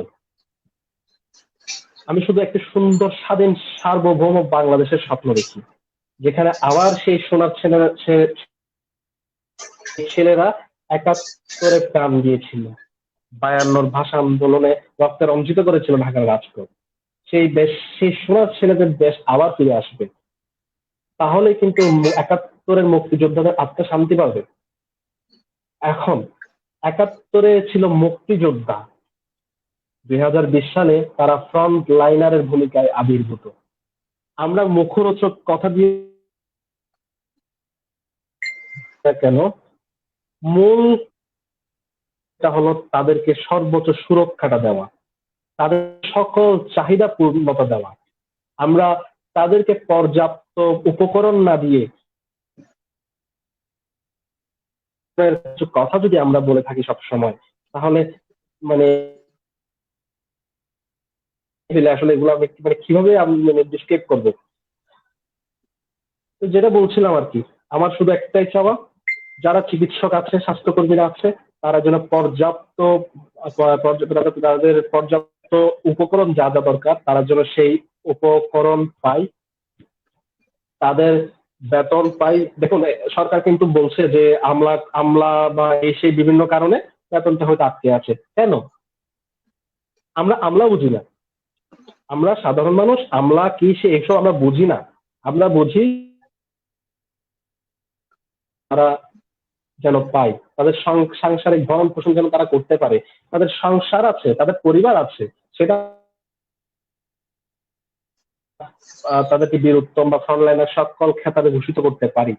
কিন্তু তার আগে তাদেরকে পর্যাপ্ত ইকুইপমেন্ট দিতে হবে, তাদেরকে পর্যাপ্ত যা যা দরকার তাদের সকল প্রাপ্য সর্বোচ্চ সম্মানটুকু তাদেরকে দিতে হবে, তাদেরকে বাক শক্তিটা দিতে হবে, বাক প্রচার স্বাধীনতা দিতে হবে তাদেরকে। কিন্তু আমি মানে হাস্যকর লেগেছে বিষয়টা, সরকারিভাবে তাদেরকে নাকি একটি মানে চিঠি গিয়েছে, সেখানে বলা হয়েছে সামাজিক যোগাযোগ মাধ্যম সহ কোনো জায়গায় কোনো কিছু বলা যাবে না সরকারের বিরুদ্ধে। না, সরকারের বিরুদ্ধে আমরা কেউ বলছি না, সরকারের বিরুদ্ধে আমরা বলতেও চাই না। এই অবস্থায় আমরা প্রয়োজনটা বলতে যাচ্ছি। আমি ক্ষুধার্ত, আমার খাবার লাগবে, আমি যদি সেটা না বলি আমি খাবার পাবো কিভাবে? আমাকে তো বলতে হবে সেটা, আমাকে তো দেখাতে হবে সেটা, কিন্তু সেটাও নাকি বলা হবে না। কি এক অবস্থায় আমরা এখন বিরাজমান। তাই আমি আসলে এই করোনাকালীন সময়ে শুধু এটুকুই প্রত্যাশা করব, সরকারকে অবশ্যই মানুষের খাদ্য, মানুষের শিক্ষা বা মানুষের চিকিৎসা, বর্তমান সময়ে খুব বেশি ইম্পর্টেন্ট খাদ্য এবং চিকিৎসা, এই দুটো মানে শতভাগ নিশ্চিত করতে হবে। এই দুটো নিশ্চিত করতে পারলে আমি বলবো সরকার এখানে সাকসেসফুল। অন্যথায় সকল কিছুর মতো এখানে ব্যর্থ বলা ছাড়া আমার কিছু বলা থাকবে না। আমি নিরপেক্ষ।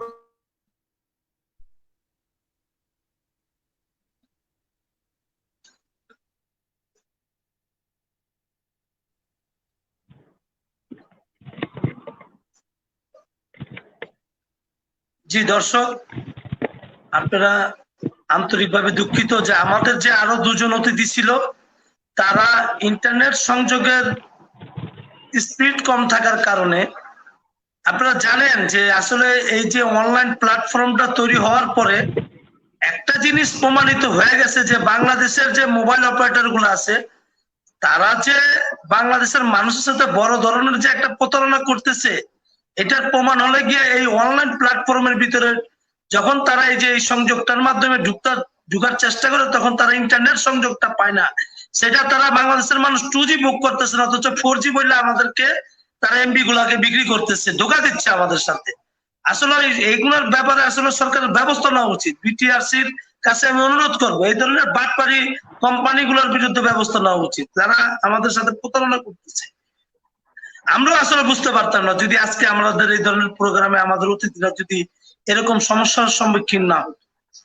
তো সর্বশেষ যে কথাগুলা মূলত আমাদের নিঞ্জন ভাই বলতে চাইলো সেটা হলো গিয়া যে আমাদের রাজনীতিবিদদেরকে আশার আলো দেখাতে হবে, যাতে আমরা তরুণ প্রজন্মদেরকে তারা যে আগামী দিনের ভবিষ্যৎ এবং তাদেরাই যে রাজনীতিতে আসতে হবে সেই জায়গাটা আমাদের আমরা যারা রাজনীতির অঙ্গনে আসি বা আমার বাংলাদেশে যারা রাজনৈতিক নেতৃত্ব দেন, নেতৃত্ব স্থানে আছেন, যারা বিভিন্ন দলের চেয়ারম্যান আছেন, তাদেরকে আগে আসতে হবে এবং তাদেরকেই বলতে হবে যে প্ল্যাটফর্মটা তৈরি করে দিতে হবে যে আপনারা যে বাংলাদেশের তরুণ সমাজকে নিয়ে, যুব সমাজকে নিয়ে কাজ করতে চান, এই যুব সমাজ যে রাজনীতি করবে তাদের যে নিরাপদ, তাদের জানমালের নিরাপত্তার যে ব্যবস্থাটা এটা রাজনীতিবিদদেরকেই করে দিতে হবে।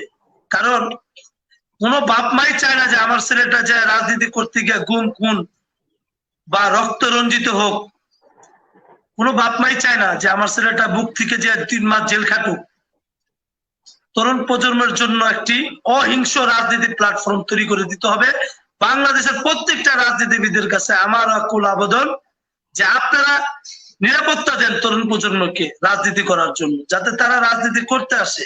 দেখেন, আপনারা তো এই দেশটাকে লুটে পুটে খেয়েছেন, আর কত খাবেন?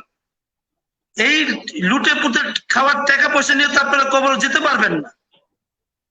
এটি যাদের জন্য রেখে যাচ্ছেন, এখানে আমি আরেকটা জি। কথা বলতে চাচ্ছি, সেটা হলো জি এখানে আমি একটা কথা বলতে চাচ্ছি, সেটা হলো সরকারিভাবে আসলে কিছু কাজ করছে, সেগুলোকে আমি সাধুবাদ জানাই। যেমন 10 টাকার চাল বা এই পদ্ধতি, ঘরে ঘরে জনপ্রতিনিধির মাধ্যমে যে খাবার প্রেরণের যে বিষয়টা, সেটাকে আমি যথেষ্ট সাধুবাদ জানাই। তবে হ্যাঁ, আমি যদি রাঙ্গামাটির প্রেক্ষাপটটাই আমি তুলে ধরি, রাঙ্গামাটিতে 10টা উপজেলা আছে। 10টা উপজেলার মধ্যে এই লকডাউনকালীন সময়ে ত্রাণ যদি বলেন, প্রশাসন যা সদরে এবং আশেপাশে কিছু জায়গায় গুটি কয়েক জায়গায় তারা তাদের সরকারি যে ত্রাণটা পৌঁছে দিয়েছে, কিন্তু বেশিরভাগ ক্ষেত্রে পৌঁছে দিয়েছে রাঙ্গামাটিতে অ্যাক্টিভ 43টা সামাজিক সংগঠন রয়েছে। এছাড়া চেম্বার অফ কমার্স রয়েছে, তারপরে আপনার অ্যাপেক্স, লায়ন, এই ধরনের বেশ কিছু আন্তর্জাতিক মানে 3টা মাস যাবৎ এই সংগঠনগুলোই এলাকা wise, person wise, family wise তারা ত্রাণ বিতরণ করে গিয়েছে। এক, ত্রাণ বিতরণের ক্ষেত্রে তারপরে আরেকটা বিষয় আসছে, এখানে আরেকটা কথা বলতে যাই। এই যে আমাদের যেসব মানুষ ইন্তেকাল করছেন এই করোনাকালীন সময়ে, আমি সকলের আত্মার মাগফিরাত কামনা করছি, তাদের বিদেহী আত্মার শান্তি কামনা করছি এবং তাদের শোক সন্তপ্ত পরিবারকে সমবেদনা জ্ঞাপন করছি। তবে এই সময়ে যারা নিজের ঝুঁকি নিয়ে একটা মানে হিউজ পরিমাণ কিছু পার্সন, কিছু সংগঠন সাংগঠনিক ভাবে তাদের দাফন কাফনের ব্যবস্থা করছে, এবং তারা দাফন কাফনের ব্যবস্থা করছে ঠিক তখন থেকে যখন বিশ্ব স্বাস্থ্য সংস্থা থেকে কোনো বার্তা আসে নাই যে করোনা আক্রান্ত মৃত ব্যক্তি থেকে করোনা ছড়ায় না, এই ধরনের বার্তা আসে নাই, তার আগ থেকে কিন্তু ওই সংগঠনগুলো দাফন কাফনের ব্যবস্থা করে যাচ্ছে। এখানের মধ্যে আমি একটু নাম উল্লেখ করে একটা সংগঠনের কথা বলতে চাই, একদম প্রথম দিকে যারা এটা কাজটা করছিল, সেটা হলো গাউসিয়া কমিটি বাংলাদেশ নামে একটি সংগঠন আছে, যার প্রধান সমন্বয়ক হিসেবে অ্যাডভোকেট মোস্তাফিজউদ্দিন বখতিয়ার, চিটাগং এ। উনি প্রথম উদ্যোগ নিয়েছে এবং গাউসিয়া কমিটি বাংলাদেশের মাধ্যমে আপনার ইতিমধ্যে প্রায় 300 কাছাকাছি বা আশেপাশে হবে মৃতদেহ, ধর্ম বর্ণ নির্বিশেষে, ধর্ম বর্ণের ঊর্ধ্বে থেকে তারা হিন্দু দাহ করেছে, হিন্দু সৎকার করেছে, মুসলমানদের দাফন করেছে, জানাজা করেছে। যখন আপনার হয়তো বা জানা আছে, প্রথম দিকে কিন্তু মুসলমানদের জানাজা হয় নাই, জানাজা ছাড়াই কিন্তু দাফন করে দেওয়া হয়েছিল। এই গাউসিয়া কমিটি বাংলাদেশ প্রথমবারের মতো কিন্তু বাংলাদেশের মধ্যে জানাজার ব্যবস্থা হবে, তারা সেটা সহ্য করতে পারে নাই। অ্যাডভোকেট মোস্তাফিজউদ্দিন বখতিয়ারকে আমি আসলে এটার জন্য খুবই ধন্যবাদ জানাই। যখন ঘোষণা দিয়েছে তখন গিয়ে আরো অনেক সংগঠন এসেছে যারা দাফন কাফন করছে, তাদেরকে আমি অন্তরের অন্তঃস্থল থেকে ধন্যবাদ জানাই, যারা নিজের পরিবারের কেউ না হওয়া সত্ত্বেও দূর দূরান্ত প্রত্যন্ত অঞ্চলে গিয়ে গিয়ে ধর্ম বর্ণের বালাই না ধরে ধরে তারা দাফন কাফন বা হিন্দু বা অন্যান্য ধর্মের সৎকার, লাশ দাহ যা যা করা দরকার তা করছে। এটার জন্য আমি অন্তরের অন্তঃস্থল থেকে গাউসিয়া কমিটি বাংলাদেশ সহ প্রতিটা সংগঠন যারা কাজ করছে এই সময়ে সকলকে ধন্যবাদ জানাই আপনার এই প্ল্যাটফর্ম থেকে।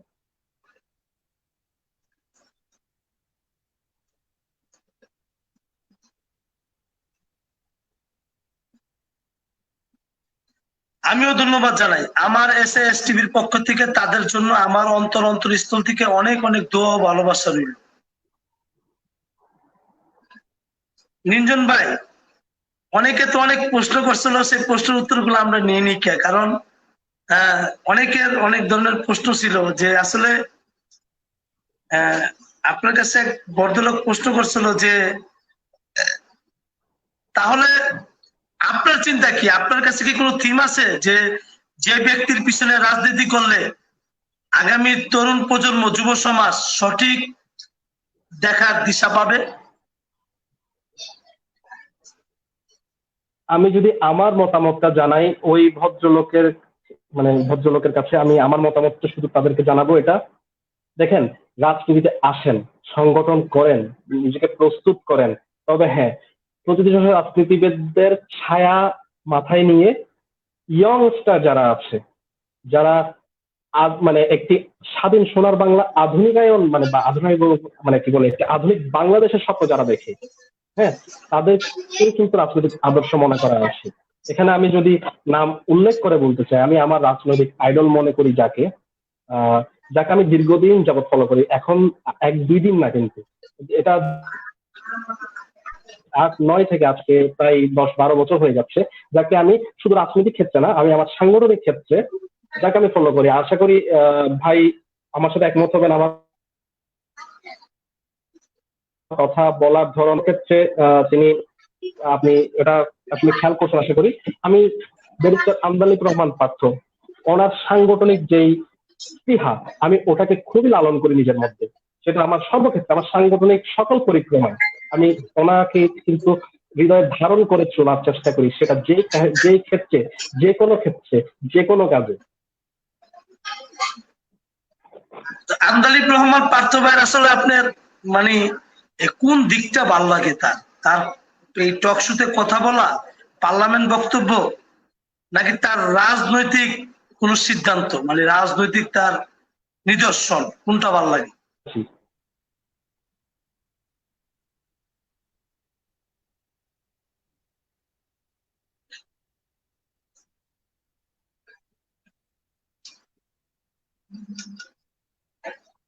যদি প্রশ্নটা আবার করতেন, আমি একটু আসলে মিস করে ফেলেছি। মানে বাংলাদেশ জাতীয় পার্টি বিজেপির চেয়ারম্যান ব্যারিস্টার আমদালিব রহমান পার্থ ভাইয়ের কোন দিকটা আপনার কাছে ভালো লাগে? যে ওনার সংসদ বক্তব্য, ওনার টক শো, বা নাকি ওনার রাজনৈতিক কোন সিদ্ধান্ত? দেখুন, আমি মানে একদম সাহসিকতার সাথে কথা তখনই বলতে পারবো যখন আমার কোনো পিছুটান থাকবে না, আমার কোনো দুর্বলতা থাকবে না, তখনই কিন্তু আমি সাহসিকতার সাথে সত্য বলতে পারবো। এবং এই বৈশিষ্ট্যটা ব্যারিস্টার আমদালিব রহমান পার্থ ভাইয়ের মধ্যে আছে বলে আমি মনে করেছি।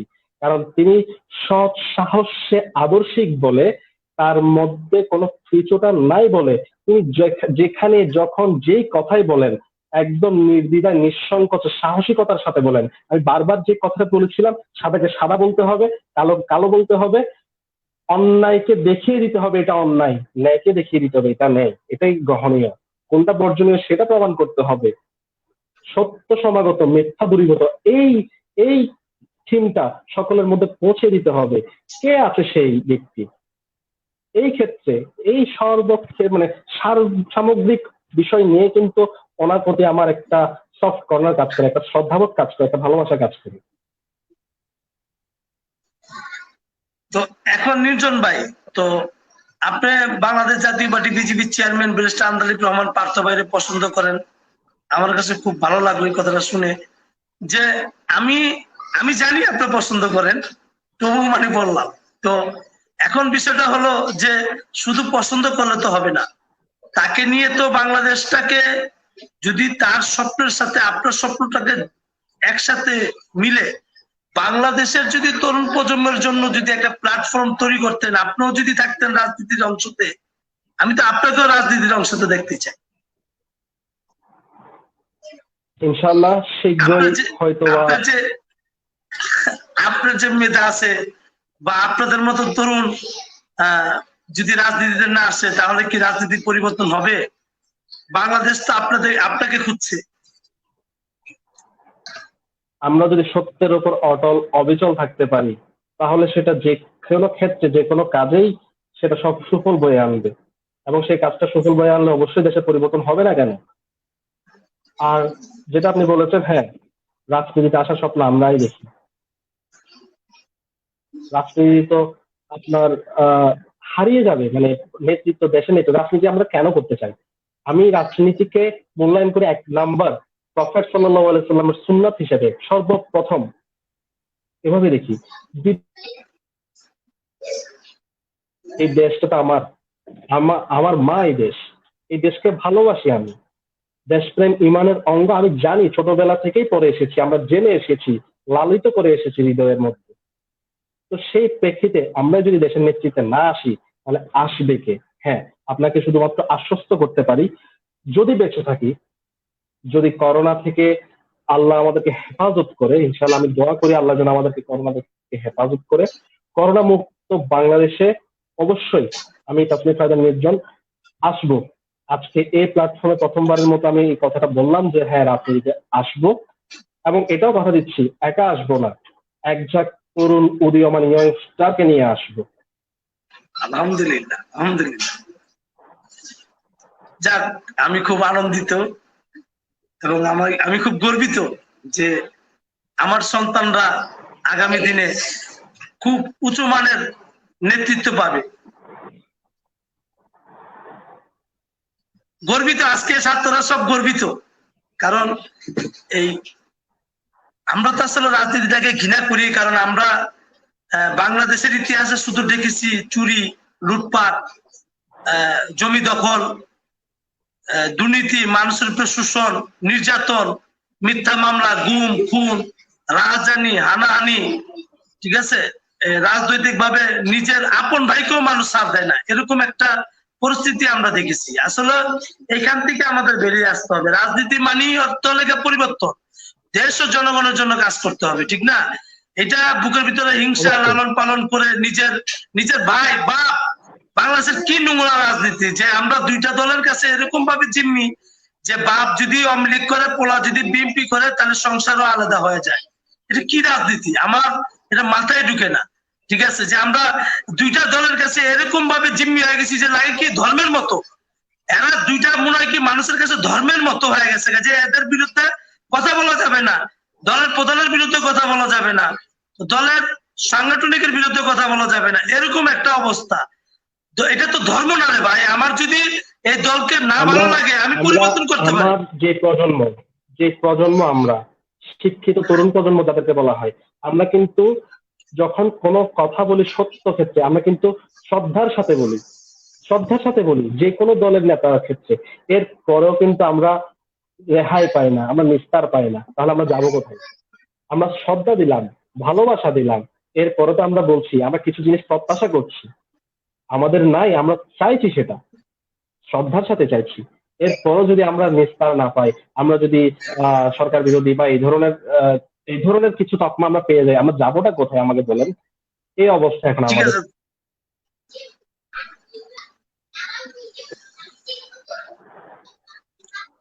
নির্জন ভাই আপনাকে অনেক ধন্যবাদ। আজকে আপনি আমাকে তবে আশার আলো দেখাইলেন। হ্যাঁ, শিক্ষিত তরুণ প্রজন্ম একঝাঁক স্বপ্নবাজের নেতৃত্বে আবারও সোনালী সুদিনের সূর্য আবারই এই দেশে সকালে উঠবে, আমরা সেই আশা করছি, সেই আশাবাদ ব্যক্ত করতেছি। আর হয়তোবা আপনি অনুষ্ঠান শেষ করে দিবেন। পরিশেষে আমি সরকার বাহাদুরের কাছে আকুল নিবেদন করছি, দয়া করে যারা ফ্রন্ট লাইনার আছেন, দয়া করে যারা করোনা সম্মুখ যোদ্ধা আছেন, পুলিশ থেকে শুরু করে যারা আছেন, তাদেরকে একটু সুরক্ষা দিন। তারা যদি ভালো না থাকে, আমরা জনগণ ভালো থাকবো না। চিকিৎসক যদি ভালো না থাকে, চিকিৎসা ব্যবস্থা যদি ভালো না থাকে, আমরা সার্ভিস পাবো না। আমরা মানে চিকিৎসার অভাবে, খাদ্যের অভাবে আমাদের আসলে বিলীন হয়ে যাবে, আমাদের অস্তিত্ব খুঁজে পাওয়া যাবে না টোটালি। তাই সরকারের কাছে আকুল ভাবে আমি আবেদন করছি, আনত মস্তকে নিবেদন করছি, দয়া খায়নি, কিন্তু এভাবে যদি চলতে থাকে লাশের পর লাশ পড়বে। লন্ডনের একটি সংবাদ মাধ্যমে জরিপের মধ্যে বলা হয়েছে, এই অবস্থা, এখন যে অবস্থা বিরাজমান, থমথমে অবস্থা থাকে, একটা পর্যায়ে গিয়ে এখন তো 40-30 জন মানুষ মরছে, তখন 700 জন করে মানুষ মরবে। আমরা সেই অবস্থা দেখতে চাই না, আমরা মানে আমাদের আর কিছু করার থাকবে না। যেখানে উন্নত দেশ হিমশিম খাচ্ছে, সেখানে যদি আমাদের এই অবস্থা হয়, দেশের মানুষই যদি ভালো না থাকে, এই দেশ থাকবে কি করে? আমি শুধুমাত্র সরকারের কাছে মানে আকুল আবেদন, ডাক্তারদেরকে একটু সম্মান দেন, ডাক্তারদেরকে একটু সুরক্ষা দেন, ডাক্তারদেরকে প্রাপ্য বেতন দেন, তাদের যা যা লাগে, তাদের চাহিদা মোতাবেক তাদেরকে যা যা প্রয়োজন সেগুলো একটু নিশ্চিত করেন। আমরা আর কিছু চাই না। আমরা বিভিন্ন হসপিটালে যেসব কিছু কিছু ফল্ট আছে, কিছু যেমন ধরেন অক্সিজেনের অভাব, তারপরে আপনার পালস অক্সিমিটার, মানে বিভিন্ন ধরনের ছোটখাটো অনেক সমস্যা আছে, সেগুলো একটু পূর্ণ করেন। আপনি প্রতিটি জেলা সিভিল সার্জনের সাথে কথা বলেন, কি নাই কি নাই কি নাই, দেখবেন কিছুই নাই। এটা আছে না, এটা আছে নাই, তাহলে কি নাই, কিছুই নাই। এইগুলো একটু পূরণ করেন। আপাতত এটা ছাড়া আর বেশি কোনো প্রত্যাশা নেই সরকারের।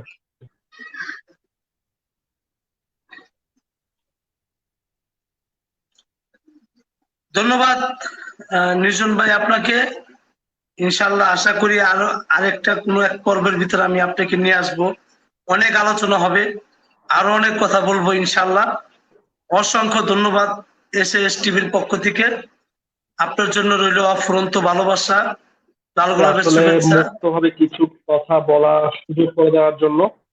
আর সবচেয়ে বড় কথা হলো, অনেক দিনের জমানো কিছু কথা আমি আজকে এখানে বলতে পেরেছি। আপনাকে আসলে মানে একদম অন্তঃস্থলের মধ্যস্থল থেকে আমি আপনাকে ধন্যবাদ জ্ঞাপন করছি, সশ্রদ্ধ সম্মান জ্ঞাপন করছি। তো দর্শক, দেশ ও দেশের বাইরে থেকে যারা দেখতেছিলেন, আন্তরিকভাবে দুঃখিত যে আজকে আমার সাথে যে আরো দুজন অতিথি থাকার কথা ছিল, তারা ইন্টারনেটের সংযোগের দুর্বলতার কারণে তারা আজকে আমাদের অনুষ্ঠান থেকে অংশগ্রহণ করতে পারেন নাই। বারবার চেষ্টা করেও ব্যর্থ হয়েছে। আপনাদের কাছে অসংখ্য অসংখ্য অসংখ্য ক্ষমা করে দিবেন আমাদেরকে, আমরা ক্ষমা চেয়ে নিচ্ছি। কোন এক পর্বে আবার ওই দুই অতিথিকে নিয়ে আমরা একটি অনুষ্ঠান করব, সেই প্রত্যাশা রেখে আজকে বিদায় নিচ্ছি। আমি শাকির আহমদ সুজন ছিলাম আপনাদের মাঝে জনগণের প্রতিনিধি হিসেবে। এবং আজকের যে মূল আলোচনার ভিতরে এই কথাটাই স্পষ্ট হলো যে দলীয় প্রধানদেরকে, রাষ্ট্রের যারা নাকি আমাদেরকে নেতৃত্ব দিবে, তাদেরকে আগে আসতে হবে, তাদেরকে স্বপ্ন দেখাতে হবে, যাতে তরুণ প্রজন্ম সেই স্বপ্নে আলোকিত হয়। তো আমরা যদি ব্যর্থ হই নেতৃত্ব পর্যায় থেকে, তাহলে এই তরুণ প্রজন্ম আর রাজনীতিতে আসবে না। আগামী 2, 4, 10 বছরের ভিতরে যদি আমরা তাদেরকে নিয়ে যদি একটা প্ল্যাটফর্ম তৈরি না করতে পারি, তাহলে বাংলাদেশ থেকে রাজনীতি হারিয়ে যাবে, স্বৈরতান্ত্রিক একদম চিরপ্রতিষ্ঠিত হবে, এটা নিশ্চিত। বাংলাদেশের রাজনীতি যদি আগামী 5 বছরের ভিতরে আমরা গুণগত পরিবর্তন না করতে পারি তরুণ সমাজদেরকে নিয়ে, তাহলে বাংলাদেশের স্বৈরাচারী যে রাজনীতি প্রথা চালু হয়েছে সেটা চিরস্থায়ী ভাবে পাকাপোক্ত হয়ে যাবে। সেটার ভিতরে আমিও সামিল হতে পারি, এইটা আমি আসলে কাম্য না, এটা আমি আশা করি না। কিন্তু আমাদের ব্যর্থতাই কালের সাক্ষী হয়ে থাকবে। তো সর্বশেষ আমি বিদায় নিচ্ছি। আসসালামু আলাইকুম ওয়া রাহমাতুল্লাহি ওয়া বারাকাতুহু। সবাই ভালো থাকবেন, দোয়া করবেন এবং SAS টিভির সাথে থাকবেন। আগামী পর্বতে আমি কোন এক অতিথিকে নিয়ে হাজির হব, সে প্রত্যাশা করি। সবাই দেখবেন। আমার এই অনুষ্ঠান প্রতি শনিবার রাত 10টায় শুরু হয়। আজকে একটু বিলম্বনা হয়েছে, সেজন্য ক্ষমা চাচ্ছি। বিদায় নিচ্ছি, আল্লাহ হাফেজ। নিঞ্জন ভাই, আপনাকে অনেক অনেক ধন্যবাদ, দোয়া করবেন। আপনাকেও ধন্যবাদ। আসসালামু আলাইকুম ওয়া রাহমাতুল্লাহি ওয়া বারাকাতুহু।